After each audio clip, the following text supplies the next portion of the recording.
Hello बच्चों, मैं पूनम राठौड़ राजस्थान सरकार और वेदांता के CSR इनिशिएटिव ई कक्षा में आपका स्वागत करते हूं, जिसके टेक्निकल पार्टनर है मिशन ज्ञान। तो बच्चों, आज हम आपकी बुक का चैप्टर नंबर 2 द सुनामी पढ़ने वाले हैं। अब द सुनामी जो चैप्टर है बच्चों, उसकी स्टोरीज के बारे में शुरू करने से पहले हमको ये जानना जरूरी है कि what is a tsunami. Tsunami आखिर होती क्या है। तो बच्चों, हम सबसे पहले ये समझेंगे कि सुनामी क्या है। और आपके सामने बच्चों एक फ़ोटो नज़र आ रही है आपको। फ़ोटो कहाँ की है? फ़ोटो है a bucket full of water, यानी पानी से भरी हुई एक बाल्टी है। जब बच्चों आप इसको गौर से देखेंगे फ़ोटो को, तो आप ये नोटिस करेंगे कि बाल्टी में से पानी जो है बहुत ऊंचाई तक जा रहा है। अब ये जो ऊंचाई तक उठने का क्या कारण हो सकते हैं? इसके दो ही रीज़न हो सकते हैं बच्चों, दो ही कारण हो सकते हैं। पहला कि या तो इसमें हमने पानी के अंदर हाथ डाल के इसमें क्या किया है, हलचल की है। दूसरा, हमने बाल्टी पे बाहर से क्या की है, ताकत लगाई है, उसको धक्का मारा है। सिर्फ दो ही कारण हो सकते हैं। हम हमारे डेली लाइफ से भी बच्चों इसका एग्जांपल्स ले सकते हैं। कैसे कि जब हम पानी की बाल्टी भर के लाते हैं, ठीक है, तो अगर अपन उसको धीरे धीरे लेके चलते हैं तो पानी उसमें से बाहर नहीं आता।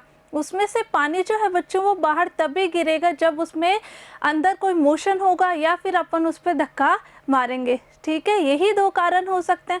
और बच्चों, अगर ये जो पानी की बाल्टी है, ठीक है, अब जो ये पानी बाहर आता है, तो जस्ट सपोज हम यहाँ पे इस बाल्टी से छोटी कोई चीज़ रख देते, जैसे हमने स्टोन रख दिए, पत्थर रख दिए, या कोई छोटी सी चींटी हो, इस तरीके से हमने यहाँ पे कुछ चींटी बना दी, ठीक है। तो पानी जब बाल्टी से बाहर आएगा बच्चों, तो ये स्टोन है या फिर जो चींटी हमने रखी थी या जो चींटी है, तो वो क्या होगी, पानी के साथ बह जाएगी। क्यों बह जाएगी? क्योंकि वो पानी से बाल्टी से क्या है, थोड़े छोटे हैं। तो इसी तरीके से बच्चों सुनामी होती है। ओशियंस जो होते हैं, बड़े बड़े जो समुद्र है, महासागर है बच्चों, उनमें जब भूकंप आता है तो पानी की लहरें जो होती है वो बहुत ऊंचाई तक उठती है और अपने साथ पूरे शहर बहाकर ले जाती है। एक और एग्जाम्पल अपन अपने डेली लाइफ से ले सकते हैं बच्चों। गर्मियों में आपने नोटिस किया होगा कि जब बहुत तेज़ी से हवाएं चलती है तो धूल का बवंडर बन जाता है।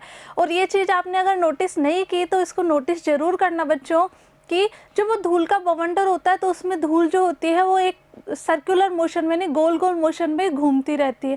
इसी तरीके से पानी होता है बच्चों। जब बड़े बड़े जो ओशंस है, सीज जो है, समुद्र है, महासागर है, उनमें क्या होता है, जब भूकंप आ जाता है बच्चों, तो पानी जो है वो बहुत ऊंचाई तक उड़ता है और वो पानी जो समुद्र का कहाँ आ जाता है, किनारों से बाहर तक आ जाता है और पूरे शहर के शहर उसमें तबाह हो जाते हैं। आई होप आपको सुनामी समझ में आया होगा बच्चों।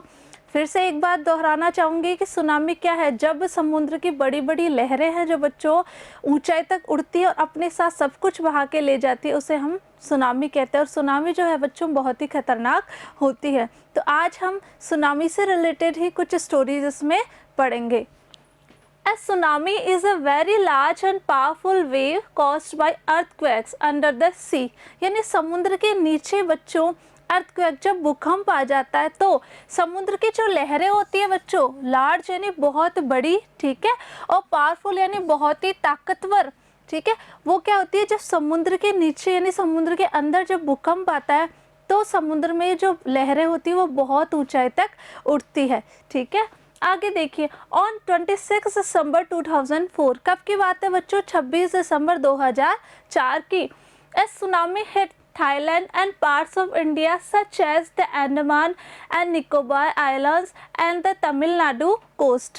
26 दिसंबर 2004 को सुनामी आई थी, जिसने किस किस को हिट किया था, यानी कौन कौन से समुद्री किनारे जो थे उससे प्रभावित हुए थे। वो हुए थे बच्चों अंडमान निकोबार द्वीप समूह है वो, और जो स्टेट है तमिलनाडु, उसका किनारा भी इससे प्रभावित हुआ था। Here are some stories of courage and survival। इस चैप्टर में बच्चों हम कुछ ऐसी कहानियाँ पढ़ेंगे कि लोगों ने अपने आप को सुनामी से किस तरीके से बचाए, यानी उन कुछ साहसी कहानियाँ और उनके जीवंत उदाहरण हम इसमें पढ़ेंगे कि किस तरीके से उन्होंने अपना जीवन बचाया। Did animals sense that a tsunami was coming? इसमें हमसे क्वेश्चन पूछा जा रहा है बच्चों कि क्या जानवर जो होते हैं उनको आभास हो जाता है कि सुनामी आ रही है। Some stories suggest that they did. कुछ कहानियाँ हम इस चैप्टर में ऐसी भी पढ़ेंगे बच्चों जो हमें ये बताएगी कि हाँ, जानवरों को पहले से कुछ हद तक आभास हो जाता है कि सुनामी आ रही है।